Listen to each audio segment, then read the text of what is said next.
I want to talk to you a little bit more about the intermixability of the Proceed product line. It's really simple at first, but can be made really complex, and then you can have a lot of fun with it too. The names of the products themselves are actually an indicator of what the dried film looks like. In other words, this is a rough, regular texture, meaning that it's a rough, regular texture, okay? So when you put this up on the surface, you look at it, it looks rough and it looks uniform or consistent in its film. Each one of the products is named that way, matting additive. It's obviously to add matte. This helps you think about them as kind of tools to intermix and create something that's in between smooth and rough, or something that's in between translucent and transparent. This gives you greater control and a bigger and better accuracy when trying to match a finish to what your customer's desires are. Let me give you a couple examples. Like sometimes you're troweling on the wall and you're going after the finish and you realize the texture is drying a little too fast for you for that particular application. Well, with the Proceed product line, you can take some of the full body painting and glazing medium and add it to that texture and increase your working time.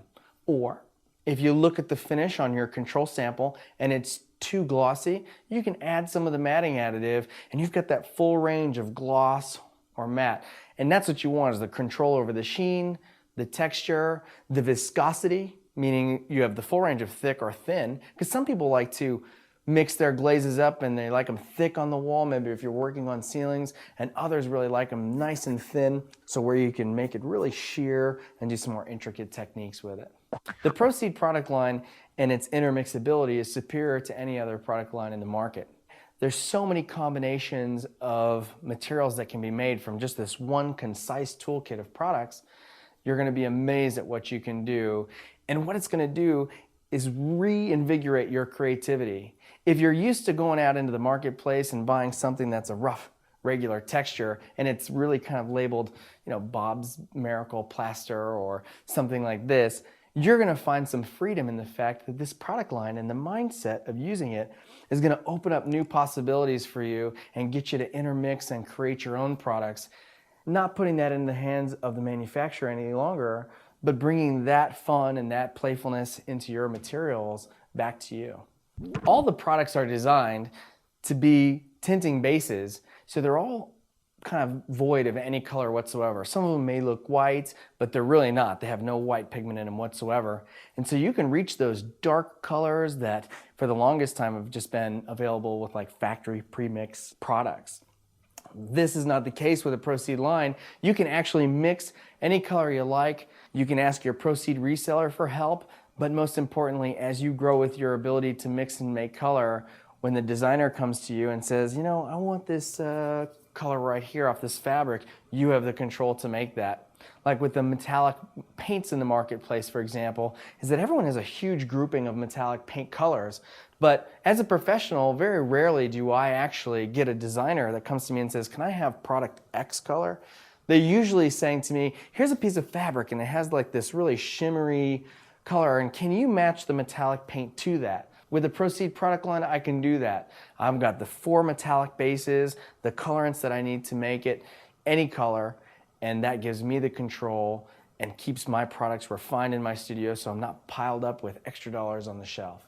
I'm going to tell you some really neat things about the product line. There's some kind of hidden secrets that you can discover as you start to intermix these materials with others. What I do is I take my lime materials, like a simple lime putty, and I add it to the acrylic mediums at certain ratios, and I can achieve crackles, I can achieve things that look and feel more like a limestone. There's a lot of products in the marketplace that are combinations of acrylic and lime or acrylic and clay, and you never really quite know what's in the bucket. But with the Proceed materials, you can take those other raw materials like clay and lime and add it to those products and create your own. This again keeps it very simple and gives you the control. And most importantly, as you start to play around with it and gain better knowledge on how to do that, you're going to discover some pretty cool secrets about crackles and about how the overall feeling of the finish comes across in a space. When your customer comes to you and says like, I want this, Santa Fe Adobe type of finish, sometimes in their mind, they have this quality of clay in mind. They have like a piece of clay pottery or something, and the acrylic by itself doesn't possess that material feeling or emotion, but you can add clay to it or add other materials to it and experiment, making sure that it sticks to the wall and capture that feeling of clay, and the acrylic becomes the central core to your products in your studio, giving you all that range.